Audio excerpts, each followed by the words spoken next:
다음이 이정훈 의원이십니까? 이정훈 의원 질의해 주시죠. 예. 저는 누가 저한테 우리나라에서 가장 심각한 문제가 뭐냐 이렇게 물어보는다면 전 주저하지 않고 양극화 문제고 그걸 해소하는 게 제일 시급하다 이렇게 대답을 할 겁니다. 전 새누리당이 뭐랄까 사명이라 할까요? 이것이 대한민국이라는 공동체를 지키는 것이고 양극화 문제는 대한민국이라는 공동체를 안에서부터 흔드는 거기 때문에 이걸 해소하는 것이 대한민국이라는 공동체를 지켜야 되는 새누리당이 가장 관심을 갖고 또 역량을 집중해야 되는 걸 문제다 이렇게 생각합니다. 근데 양극화가 굉장히 다양한 곳에서 나타나는데요. 경제구조가 양극화도 있고요. 대기업, 중소기업 문제도 있고, 뭐 가불관계 얘기도 나오고, 소득 양극화도 있고, 노동시장 양극화, 정규직, 비정규직, 노사관계도 양극화되어 있습니다. 노조가 있는 사업장, 없는 사업장, 뭐 등등. 근데 저는 오늘 하나 또 새로운 양극화 양태를 지적하고 싶은 게 생명권의 양극화예요. 다시 말씀입니다. 생명권의 양극화입니다. 사진 한번 보실래요? 여기 보시면 삼성 정밀 물탱크 붕괴 2명 사망, 노량진 상수도공사 메모 7명 사망, 아까 제가 말씀드린 현대제철 질식사고 5명, 대림산업 폭발 6명, 삼성전자 불산노체 1명. 장관님, 이 사고의 공통점이 뭔지 아세요? 여러 가지가 있겠습니다만은 제가 힌트 드렸는데 원청과 그렇습니다. 하청 간의 관계가 있다. 다 돌아가신 분들이 하청업체 근로자들입니다. 제가 그래서 전체 산업에 대해서 원청과 하청의 산재 현황을 좀 부탁을 드렸더니 노동부에서 그건 아직 그런 통계는 파악하고 있지 못하다. 그래서 제가 조선업만 좀 특별하게 봤어요. 조선업이 아무래도 산재가 많으니까 그 다음 페이지를 보시면 조선업의 사망재 현황인데 저기 약간 붉게 보이는 것이 하청이고 좀 푸르게 보이는 게 원청입니다. 압도적으로 하청이 많죠. 물론 조선업에는 사내하청 근로자들이 많이 근무합니다. 그러나 제가 분석을 해보니까 그 비율보다도 훨씬 많고요. 제가 오늘 할지 다음에 할지 모르겠지만 사내하청 근로자들의 산재 은폐까지 통계에 나타나지 않는 산재까지 만약에 한다면 하청업체에 집중되어 있는 것은 훨씬 많을 거라 저는 그렇게 생각합니다.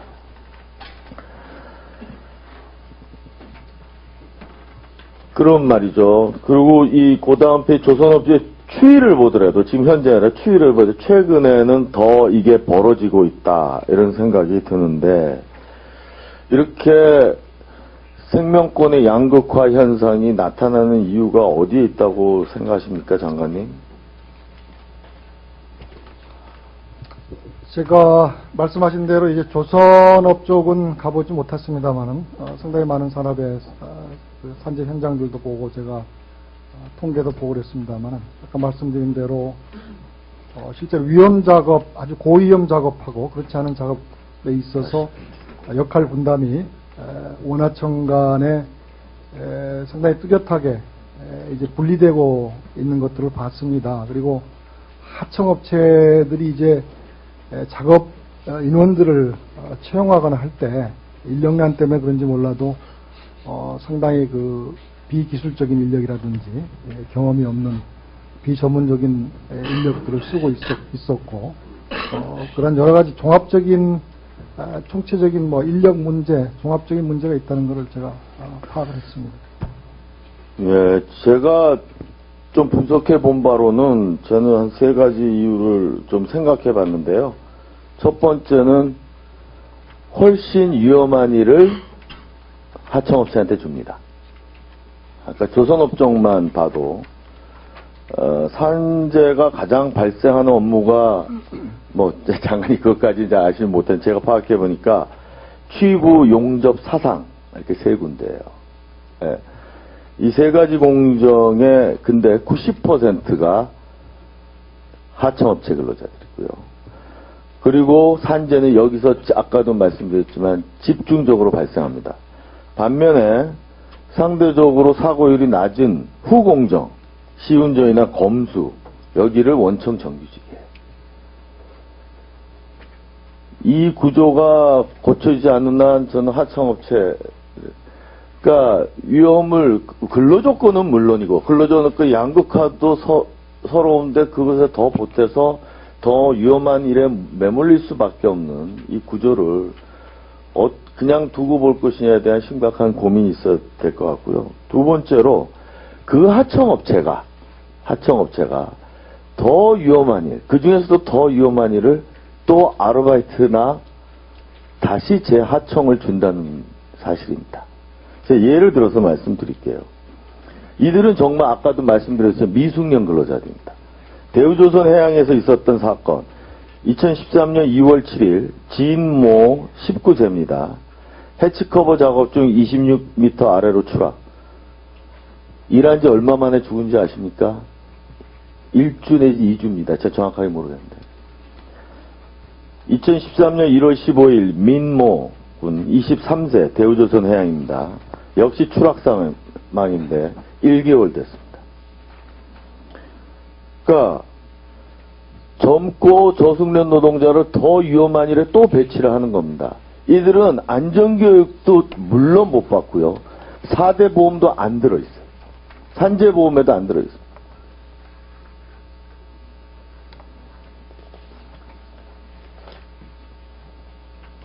세 번째로 그런데 노동부는 이런 것에 대해서 산업안전 감독을 위한 행정이 집행이 지극히 부진해요.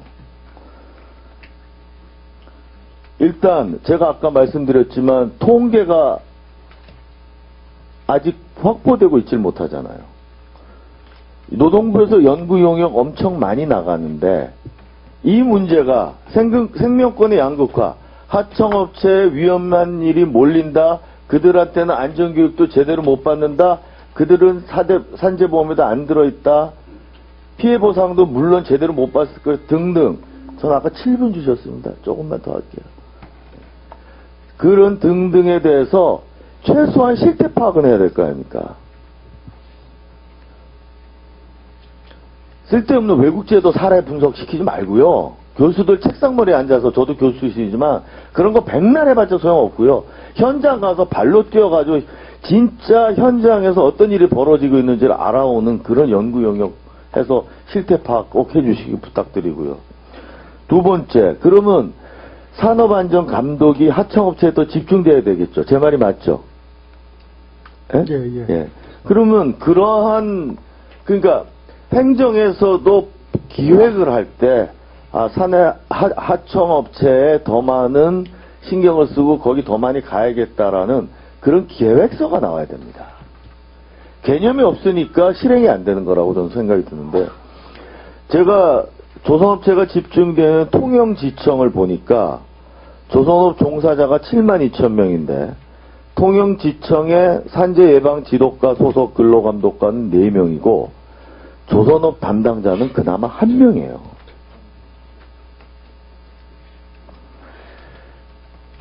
이건 강남지청 물론 인구는 훨씬 많겠죠. 그러나 여기 산업안전 인력이 5명이었는지 6명인 걸로 내 기억을 하는데 훨씬 사고가 다발로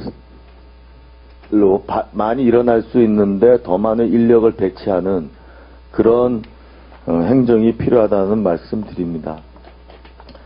다시 말씀드리지만 근로조건이 열악한 그런 사람들이 생명에서도 더 위협을 받는 이런 생명권의 양극화 문제는 있어서는 안 된다고 생각하고요. 열악한 하청업체에 더 위험한 일을 맡기고 또 그 중에서 다시 재하청으로 더 위험한 일을 시키고 고용노동부는 여기에 대해서 실태 파악도 못하고 관리 감독에 아직 정확한 개념조차 갖고 있지 못하다는 게 심히 유감스럽고 그 부분에 대해서 앞으로 특별한 노력을 기울여 주시기를 부탁드립니다. 이상입니다. 예, 그렇게 하도록 하겠습니다.